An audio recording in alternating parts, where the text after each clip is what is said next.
The Sino-French War, also known as the Tonkin War in Vietnam, was a military conflict fought between China and France in the late 19th century. The war took place from 1884 to 1885 and was fought over control of Vietnam and Taiwan. In the late 19th century, France had already colonized Vietnam and was looking to expand its influence in the region. However, China also claimed sovereignty over Vietnam and Taiwan, and tensions between the two countries began to escalate.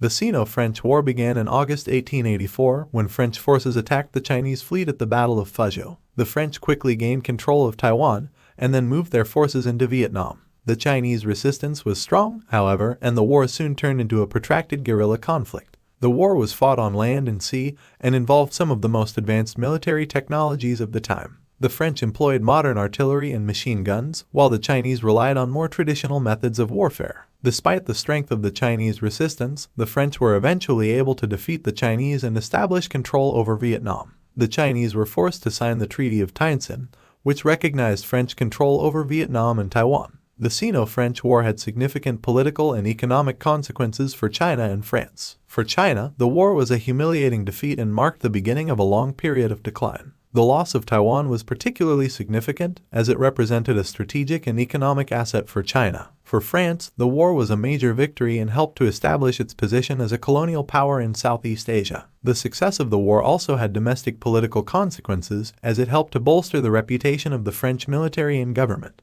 The Sino-French War was a significant event in the history of China and France. It marked the beginning of French colonization of Vietnam and established France as a major colonial power in Southeast Asia. The war had lasting political and economic consequences for both countries, and its legacy can still be seen in the region today.